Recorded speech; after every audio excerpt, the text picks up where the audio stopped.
मेरा नाम है हरिया, मैं काम करता हूँ बहुत बढ़िया, खाता हूँ खाना और रोज गाता हूँ गाना। अरे यार, आज तो बहुत देर हो गई। इस खतरनाक जंगल को देखकर तो मेरे हाथ पैर ठंडे हो गए हैं। अगर मैं वक्त पर गांव नहीं पहुंचा तो मालिक बहुत नाराज हो जाएंगे। तभी हरिया को एक आवाज सुनाई देती है। सुनिए हरु जी। अरे, ये आवाज किसने दी? तभी हरिया को सामने कुछ दूर एक औरत खड़ी दिखाई देती है।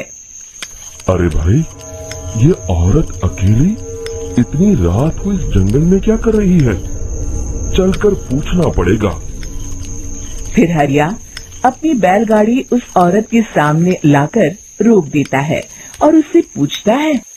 अरे सुनिए, आप इतनी रात को इस खतरनाक जंगल में अकेली क्या कर रही हैं? तभी वो औरत मीठी आवाज में कहती है, अरे हरु जी, आप आ गए। मैं कब से आपका इंतजार कर रही थी। वैसे तो यहाँ से काफी लोग गुजर चुके हैं, लेकिन मैं खास आपका इंतजार कर रही थी। अच्छा, तुम सच कह रही हो? मुझे तो यकीन नहीं हो रहा है। वो क्या है ना, आज तक किसी ने मुझसे इतने प्यार से बात नहीं की। हाँ हरु जी, मैं सच कह रही हूँ। अब देर मत करिए और जल्दी से मुझे मेरे घर तक छोड़ दीजिए। हाँ, कौन सी बड़ी बात है, अभी छोड़ देता हूँ। आप मेरे पीछे बैलगाड़ी में बैठ जाइए और मुझे रास्ता बताते चलिए। फिर वो औरत हरिया की बैलगाड़ी में बैठ जाती है और हरिया बैलगाड़ी हाँकता हुआ आगे चल पड़ता है। फिर उस औरत के बताए हुए रास्ते पर चलते चलते हरिया बैलगाड़ी लेकर एक काली गुफा के आगे आकर रुक जाता है। हरिया उस औरत से पूछता है, देवी जी, आपका घर कहाँ है? यहाँ तो एक गुफा के अलावा और कुछ नहीं है। तभी अचानक वो औरत हवा में उड़ने लगती है। देखते ही देखते उसका सुंदर रूप एक डरावनी चुड़ैल में बदल जाता है और वो जोर जोर से हंसती है। अरे तू तो एक नंबर का बेवकूफ निकला। तू तो बड़ी आसानी से मेरी बातों में आ गया। अरे मर गया रे, ये तो एक चुड़ैल है। हे भगवान बचा ले, ये तो बड़ी डरावनी दिखाई दे रही है।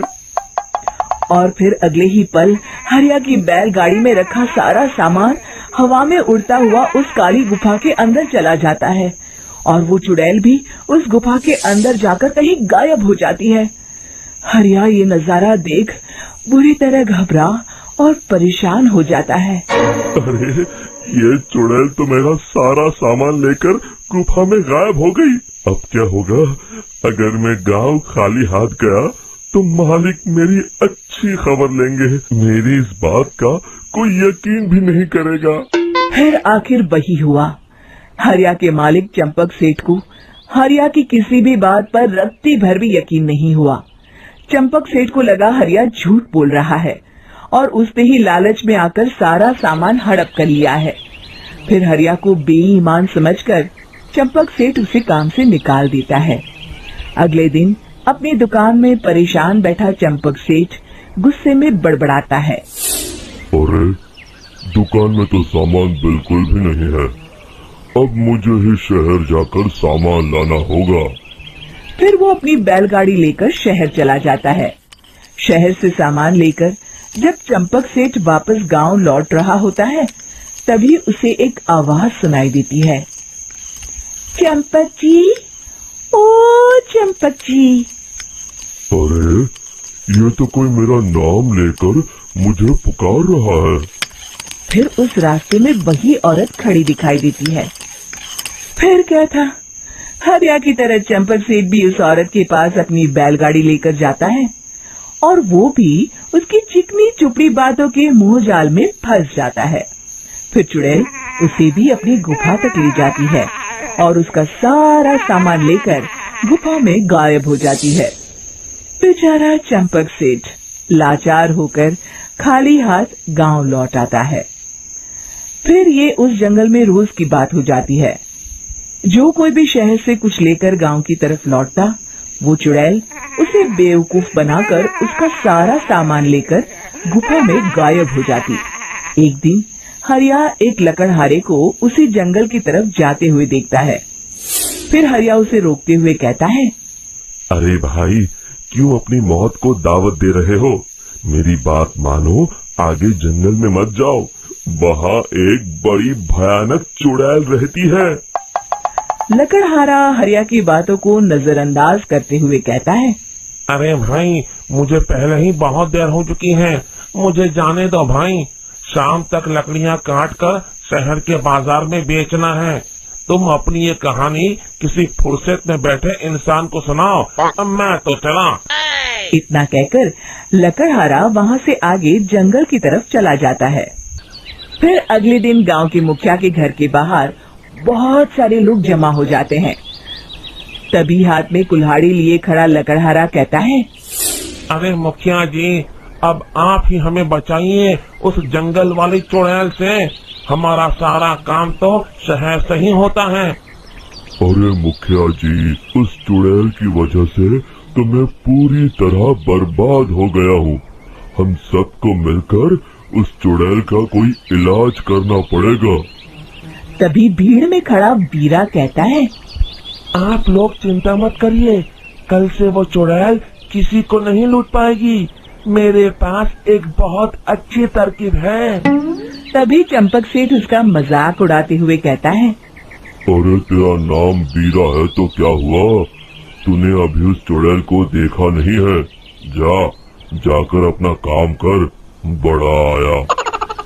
तब मुखिया जी कहते हैं, नहीं चंपक सेठ, मुझे लगता है हमें इस लड़के को एक मौका देना चाहिए।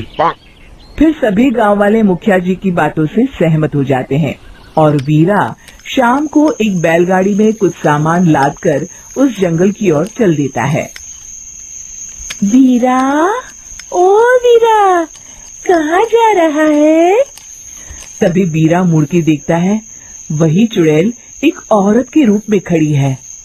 अरे बहन जी, मैं आपको ही ढूंढ रहा था। देखिए, मैं आपके लिए क्या लाया हूँ। अरे वाह, तो खुद मेरे लिए इतना सामान लाया है। तू ही अकेला गांव में समझदार है। जरा देखो, मैं भी खोल के, बड़े भूख लगी है। जैसे ही चुड़ैल उस सामान पर से कपड़ा हटाती है, एक भगवान शिव की तेज रोशनी उसके अंदर मूर्ति से निकलती है और चुड़ैल अपने असली रूप में आकर जलने लगती है।